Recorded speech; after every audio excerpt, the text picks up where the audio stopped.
Hey, peace, brother Darren. How you doing? Man, just trolling a faithful to God. He opened a room talking about debunking Unitarians, Hebrew Israelites, and Muslims, and I went and sat in the audience.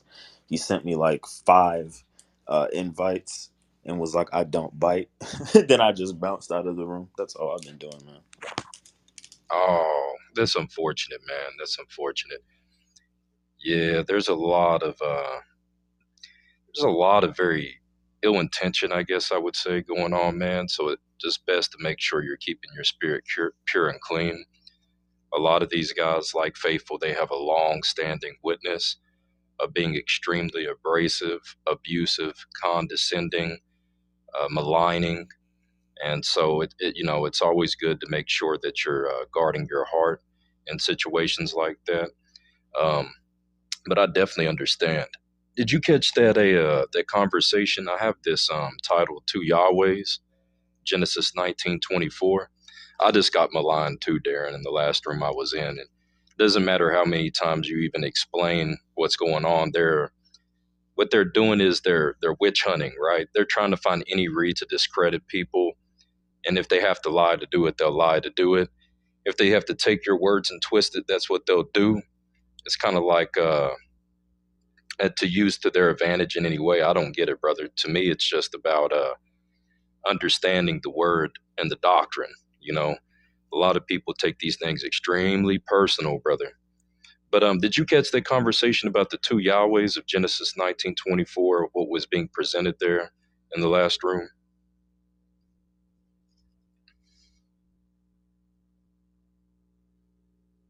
You're on mute, brother. I can't hear you. I'm gonna invite OJ Oh, up. snap, my bad.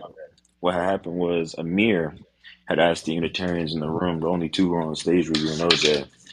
He had asked you about Genesis chapter 18 at first. However, the relevant text in specific is Genesis 19:24. So OJ had brought that up, and then Amir was like, "Oh, well, it's about the context of what's taking place in Genesis 18." Eventually, um, Albie would come off mic. I guess he was working out or something, and he was out of breath, and he was like, "You brought up an excellent point, Amir." And then he said, if you go down to Genesis 19, verse 27, three verses later, it tells you exactly what took place. And then we actually go to Genesis chapter 19, verse 27, as he brought out. It says this. Now Abraham got up early in the morning and went to the place where he had stood before Jehovah. So, according to Albie's exegesis, this proves that the one whom he stood, that there's two Yahwehs, because according to him, the person who Abraham was literally standing with is literally Yahweh, like literally a Yahweh, because they believe that there's three persons who take the name, who make up Yahweh, like they divide Yahweh into three sections. So he literally believes that Abraham was eating and drinking with Yahweh. Which Yahweh that is, which of third person it is, they would probably say it's the Son, but who knows? He says, so because of that, when we go back up to verse 24, because locally, because the argument is based off of position and locality, and an earthbound Yahweh and an heaven-bound Yahweh. So according to them, the heaven-bound Yahweh gives the earth-bound Yahweh fire. And that's why it says what it says in the King James Version, for instance, in verse 24. And then he went to Amos chapter 4, verse 11, where in Amos chapter 4, verse 11, it says this, uh, according to him. I'll read it from the King James because that's what he had a mirror read from. It says, I have overthrown some of you as God overthrew Sodom and Gomorrah. And ye were as firebrand plucked out of the burning, yet have ye not turned unto me, saith the Lord, or saith Yahweh. And then his logic on that was, well, it's impossible for God to be speaking in the third person here when he made reference to God, because he said I at the beginning of the sentence when he makes this declaration to Amos, well, to the Israelites. So he's saying, since Jehovah here is saying I, when he says like God's overthrow, it's impossible for this God to be the same person who is speaking, because according to him, he already addressed himself as I.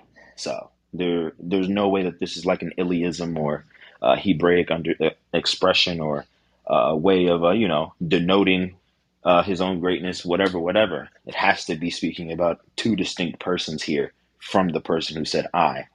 And then that was Albie's argument. And then Kevin G jumped in. And in his addition, I didn't catch all of it, but in his addition to Genesis chapter 19, verse 24, and Genesis 18 in total, he was saying how we see the same thing in the so-called New Testament with Jesus Christ, and this is why they believe that the two Yahwehs there is Yahweh the Father in heaven and Yahweh on the that's on the earth locally is the Son, because according to them, just like how the earthbound Yahweh had to ask for fire from heaven from the heaven-bound Yahweh, we see the same thing with Jesus the Son and God the Father in the New Testament. Jesus the Son has to ask the Father to do everything for him. Jesus the Son needs the Father's approval to do something from heaven, as we see at his baptism, and then so on and so forth. Just along those lines of logic or exegesis from their position. But that's literally what was said. And OJ, if I'm wrong, you can correct me. But that was it. Yeah, I mean, it shows that you are really following keenly. Yeah, that's basically it. But you notice what really, in fact, I'm so shocked that Eliyahu is here too because I left him there. I I didn't know he's already gone, left the room Well, because yeah, it's difficult to sit to 20 minutes of preaching, and then when you speak, you're cut off 2 minutes in. It's always the yeah, same. So, yeah, but go yeah. I ahead, brother. kept on appealing to him, please let me finish. You okay? And he wouldn't. So I just left because I can't. They will talk for 10 minutes, or it's okay. But the moment you begin to talk, when they disagree with anything you say, they want to cut you short and then start preaching to you the same thing they've preached. I heard all he said. But the point I was drawing to his attention that the structure in Genesis 19:24 is exactly the structure in 1 Kings 8:1. Even if you want to speak about location, in both verses, there's only one location. He is now building that idea of the second Yahweh on earth based on his own presuppositions, based on, oh, Yahweh was with Abraham. Okay, but like someone also pointed out, but is it not possible because God is spirit, he's omnipresent? It could just be he's everywhere. So this saying that Yahweh is raining down fire from heaven is just telling you where the authority is coming from. The power is coming from above, from God above.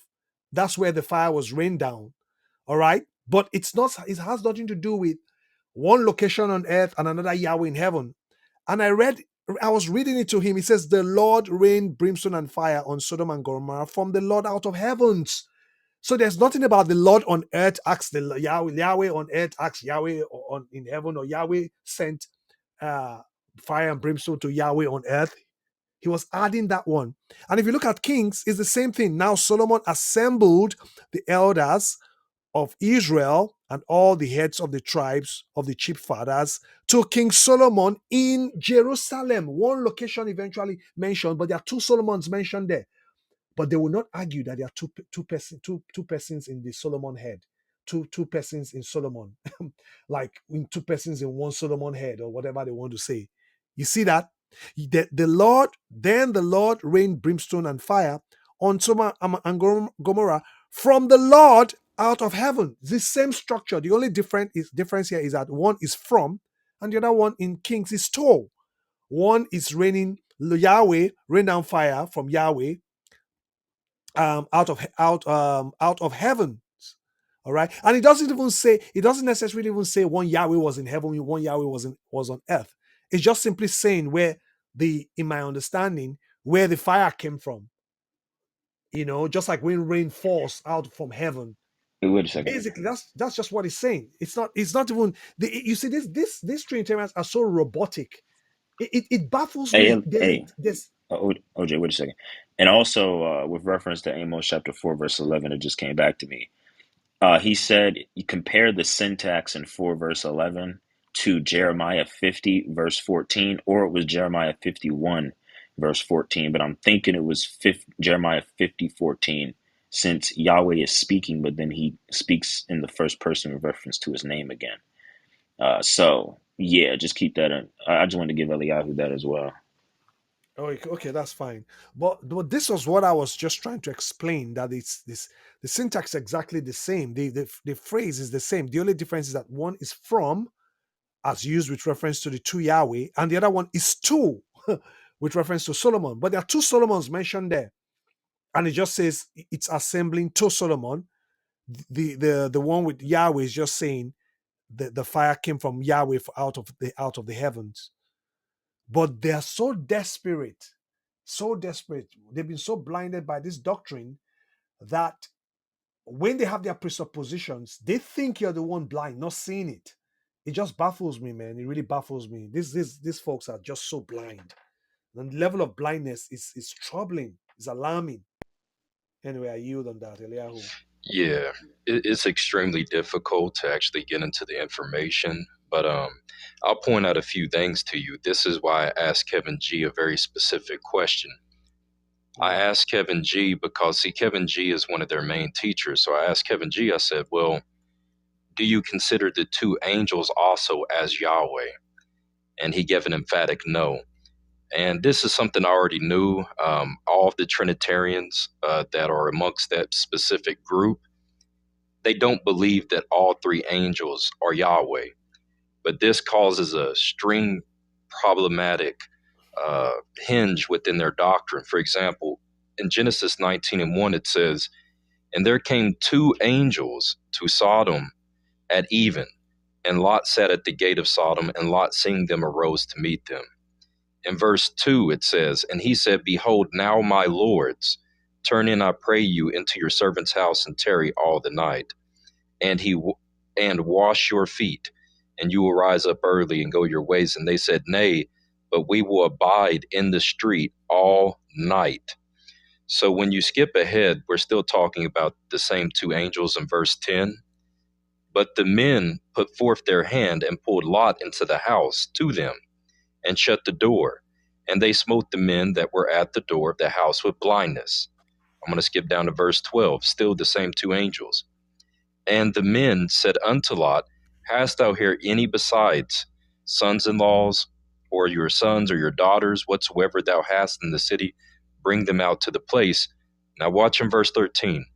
For we will destroy this place, because the cry of them is waxing great before the face of Yahweh, and Yahweh have sent us to destroy it.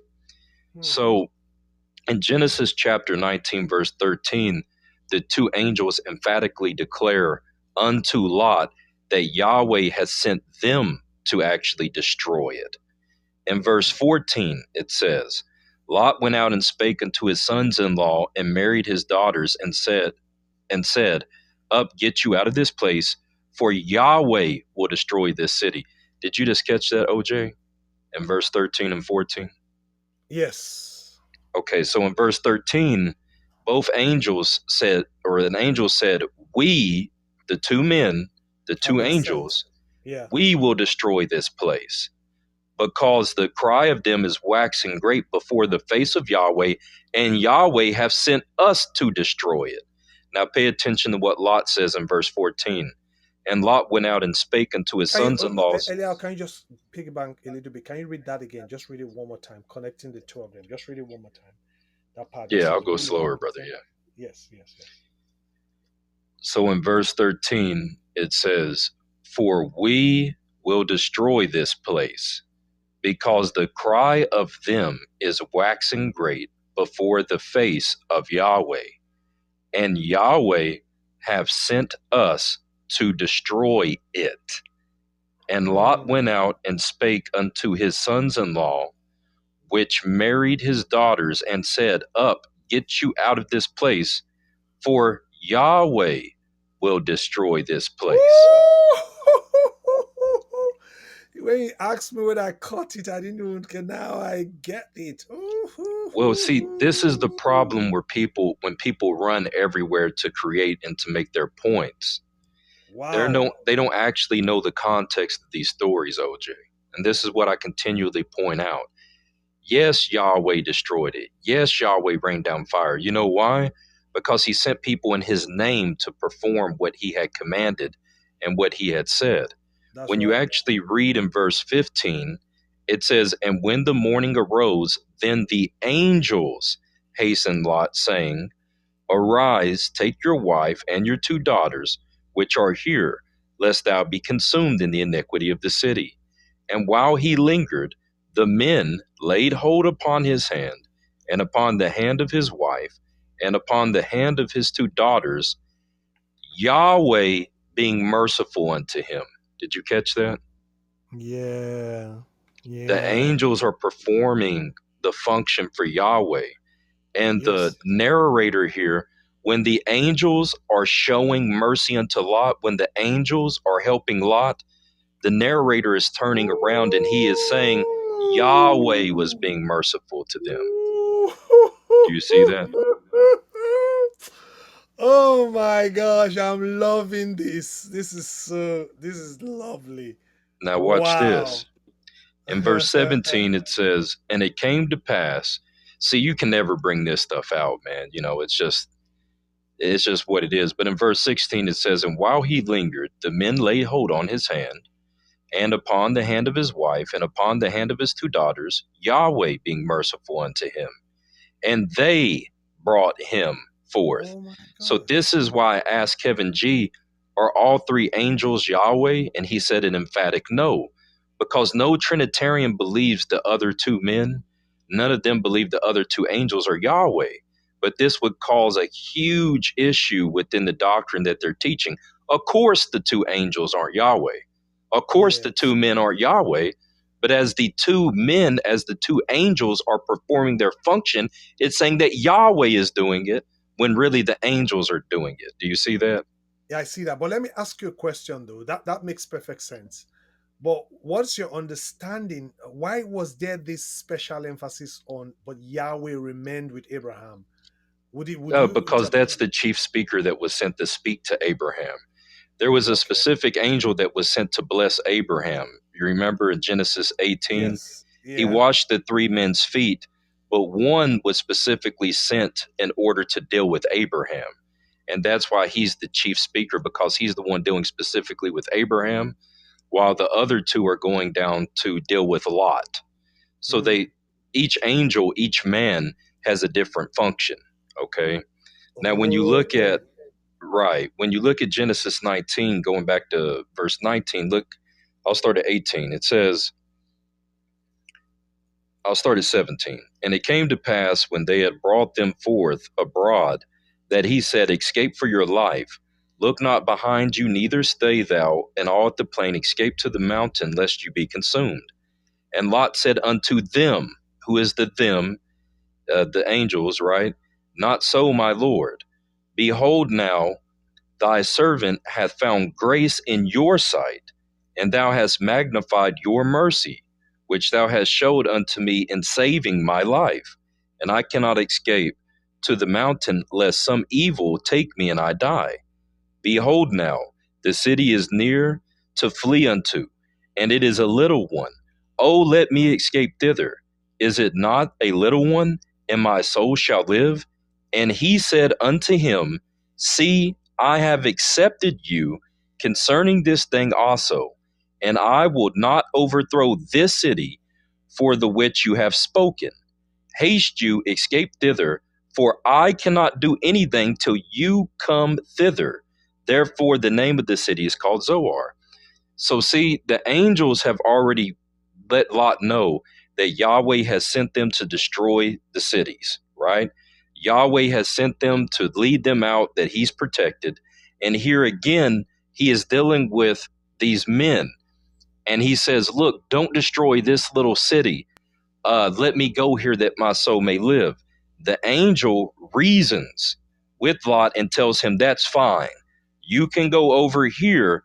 But it says in verse 21, he said Eliyahu. unto him, See, I have accepted you concerning this thing also, that I will not overthrow this city. So, see, they're the ones who are actually going to destroy everything. Ooh. Eliyahu, can I ask you a question though? Yeah. This opens up another thing I'm thinking about. So you know that verse when God is saying that as Yahweh overthrew that, could he have been talking about the angels that were sent? You know that part that Albie Yeah, of was trying to course. quote? That When part Albie was trying to quote that it says, as God said, I don't know the part where it says, as Yahweh overthrew, uh, as God overthrew Sodom and Gomorrah. yeah, something like that. Yeah. So could it be referring to that angels, the angels? Because what do you think? I don't know. Well, let me finish this portion real quick, brother, before I get my mind goes off track. Okay, So okay, okay, okay. I in like to see. Genesis 19:22, it says, "Haste thee, escape thither, for I cannot do anything till thou come thither." Therefore, the name of that city is called Zoar. So they couldn't do anything until Lot is protected, right? Verse 23. Then the sun was risen upon the earth, and Lot entered into Zoar. Then Yahweh rained upon Sodom and upon Gomorrah brimstone and fire from Yahweh out of heaven. And he, singular, overthrew those cities and all the plain and all the inhabitants of the city that which grew upon the ground. This is the narrator. And see, this is what people don't understand. This is Moses. The issue is, see, when people are reading this, they're seeing this as two Yahwehs, but that's not what's happening. The narrator is letting you know that angels were sent to destroy the place. Yahweh had commanded that they destroy the place. Now the narrator is letting you know that Yahweh destroyed the place as he had sent the angels to do. That's basically what it's saying here. In Okay. verse 26, it says, "But Yeah. his wife looked back from behind him. She became a pillar of salt. And Abraham got up early in the morning of the place where he had stood before Yahweh, and he looked toward Sodom and Gomorrah and toward the land of the plain, and behold, and lo, the smoke of the country went up as the smoke of a furnace. And it came to pass, when God destroyed the cities of the plain, that God remembered Abraham and sent Lot out of the midst of the overthrow, when he overthrew the cities which Lot dwelt." But look here, pay attention to verse 29, that God remembered Abraham and sent Lot out of the midst. Well, how did God send Lot out of the midst of the overthrow? It was by the angels, you see, Yeah. in verse 29. Wow. This is really profound. If you take out time to read this carefully. And I think this is what Trinitarians do not do. They don't study. Many of them don't like study. They just parrot quotes from many of these people like Sam Shamoun, Anthony Rogers, and it has become templates. That's why you could see Albie was. That's why you could see Albie was saying things that were just like when that snow girl attacked me about that verse that it says, "Which no man can see." Even their common sense should have told them that that could not have been talking about Jesus. But you see, because they've just like crammed some kind of false interpretation that they're parroting, and they've been programmed to just robotically churn out these things. Even they're not even reading it in context to see that, hey, this thing I'm saying doesn't make sense, because the Bible clearly tells us that this one is the one who has immortality in him. He can never die. But Christ died. So but how, so it's really sad. It's really sad. These Trinitarians, they baffle me. I have just many of them are just, some of them, a few of them are willing to rub minds, listen, but some of them are just so deep, blind, so deep in this blindness. And I really feel there's a spirit that has bewitched many of them. This spirit of that doctrine has bewitched many of them, if you ask me. It's the spirit of confusion, brother. They're scatterbrained. That's why they can't just focus on one thing. They got to start jumping to Jesus in the New Testament. Like, it's ridiculous. They really use Yeah. Jesus in the New Testament to prove what they're saying in Genesis 19. It's Oh ridiculous. yeah. Yep. They're they're like Waffle House hash browns, scattered, smothered, covered in chunks. Yeah, the What's issue going on, is, y'all? What happened? we were in a room and they were talking about there's two Yahwehs. I guess the two Yahwehs are the same Yahweh. One is the Father in heaven. they would presuppose that the other is the son on earth. And so it's the same Genesis 19:24 argument, Amos 4:11 argument, etc., to where there are two Yahwehs locationally in different places, and one Yahweh is basically raining fire and brimstone from another Yahweh which is in heaven. You know the argument. But this time I was actually able to ask Kevin a question. And what I was able to ask a question was because, I do things very meticulously because I write these things down and I keep them. I got a log. I keep them in everything that they propose. I asked Kevin specifically, are all three of the angels Yahweh? Basically asking this, are the two angels that were sent to Sodom and Gomorrah, those also Yahweh? And he said, no, they don't hold the position that the two angels that were sent to Lot are Yahweh. And you know, David, why that causes an extreme problem for their viewpoint of Genesis 19:24, right?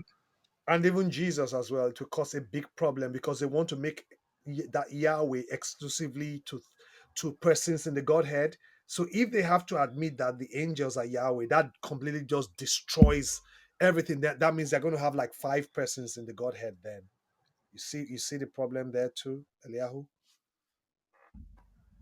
Now, what happens is when we're in that conversation, nobody deals with things contextually. And that's the issue.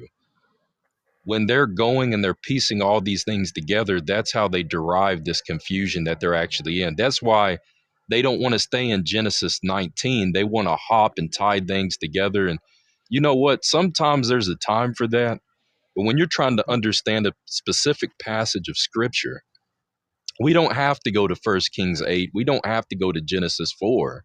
We don't have to do that. We can just stay in Genesis chapter 19 and it's going to unravel because their entire premise is there's only one Yahweh amongst the three men.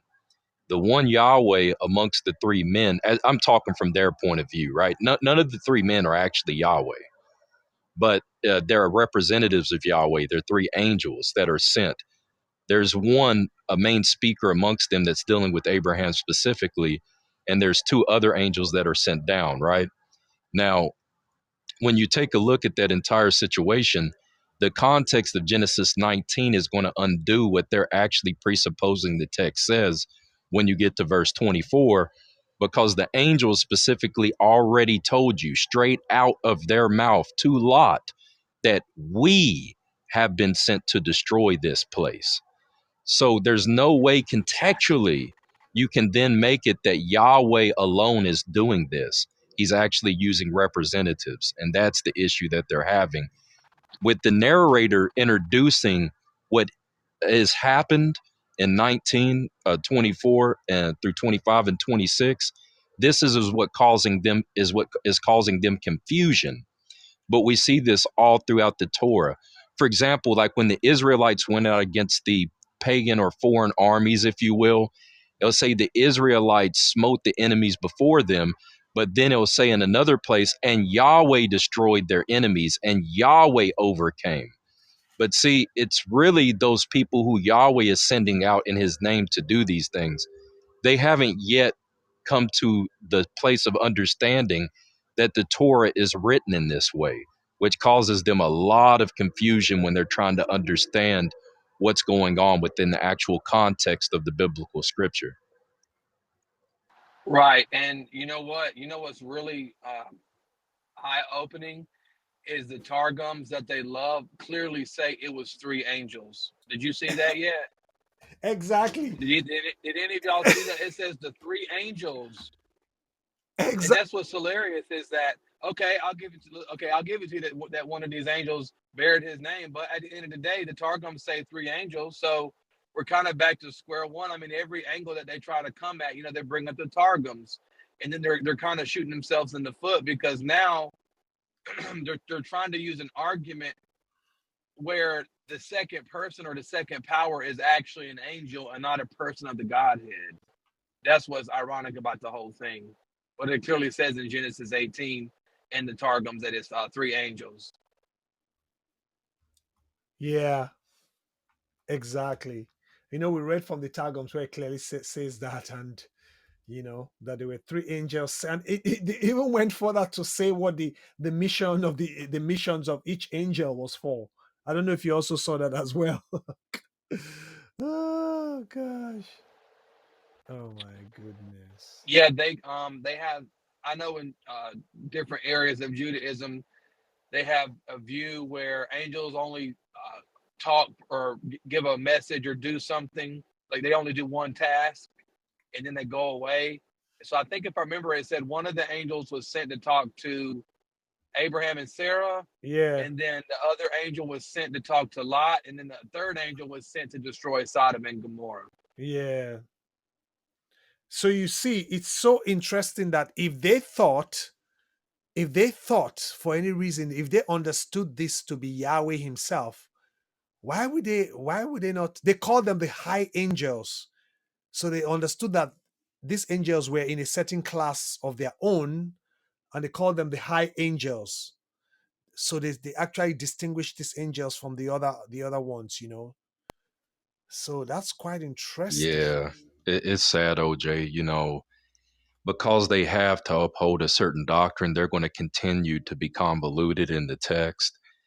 But you know, it's a big issue. I usually don't deal with them too much unless it's on a neutral platform, like I told you, Okay, yeah, because yeah. right, because in any interaction you're going to have with these particular individuals that you are dealing with, all Mm, that's going to come out of it is maligning against your character, slander against what you teach, misrepresentation of the things you said, twisting of what your words actually were, because their objective isn't to reason with you. See, their objective, these specific yeah, individuals, are to basically just discredit you.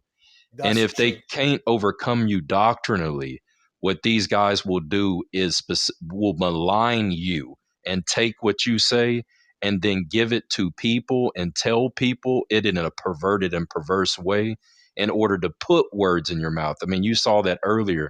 It doesn't Yeah. matter how many times you explain to them exactly what your position was, exactly what you meant, Mm, exactly what your premise was. They'll continue to turn around and say, "Oh, well, this is what he said. That maybe he misspoke, but this is what this is." See, they're not really caring about listening to you. They're trying desperately, whether it's you, OJ, whether it's me, whether it's David, whether it's anybody that they're dealing with who disagrees with their position, they are desperately trying to malign you and to pervert your words in order to make you a person who is not sober in your thinking and to basically put in the minds of others. See, this is really heavy witchcraft. And to put in the minds of others that you're actually somebody that hates God, you're somebody that hates Jesus Christ, you're mm-hmm, somebody who doesn't have any type of actual reading comprehension when it comes to the scripture. Your mm. points are totally erroneous, they're fallacious. Everything that you are saying comes from a place that is spawned by the devil. You see, this is what they're trying to do, brother. That's why you have to be very careful in dealing with these particular individuals. Yeah. In fact, I think, let me even say, after the stream I had, because I noticed you had to leave as well. After that stream, I came and I noticed that there was a debate. So I think I asked questions. Um, like I was really going to leave, but study was like, okay, you stay up here, you stay up here, we'll have a discussion.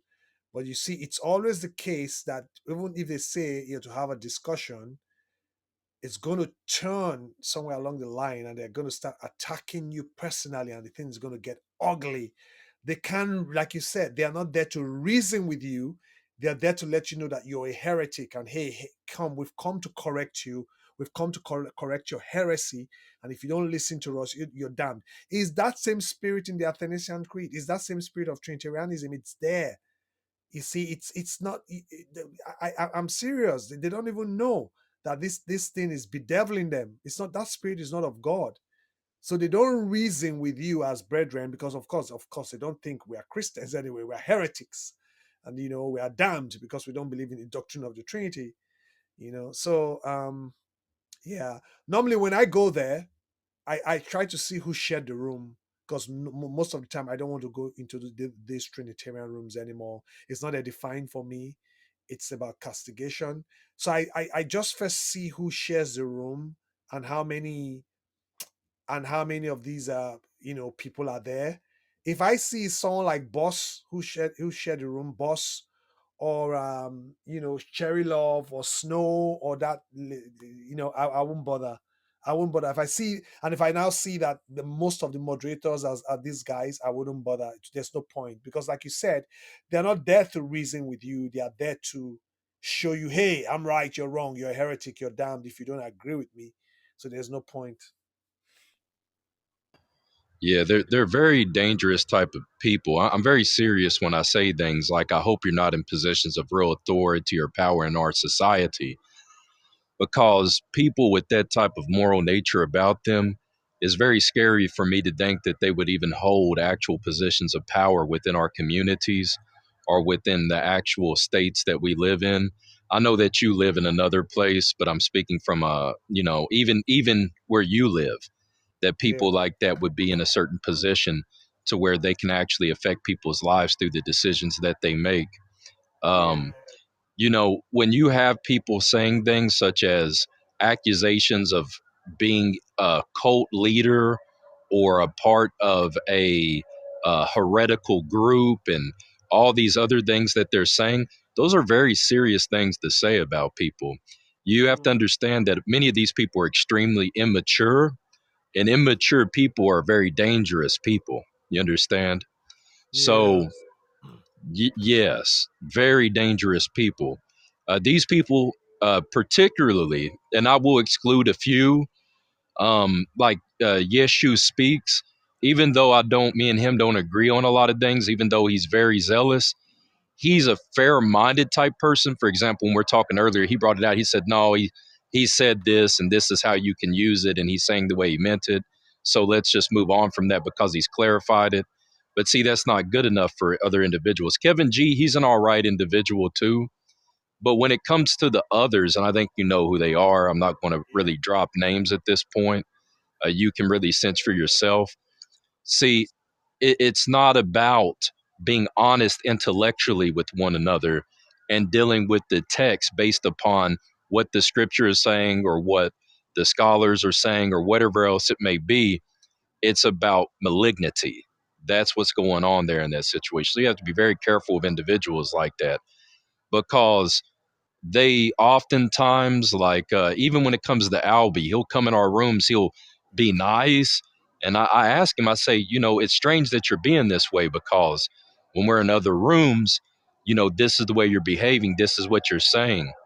So you have to understand that some of these people, when it comes to the moral fabric, their moral nature of the way that they actually deal with people, they're lacking a lot when it comes to actual the way that they treat people, whether it's in a fair or righteous way, and what their actual intentions are. So you have to be very aware of that.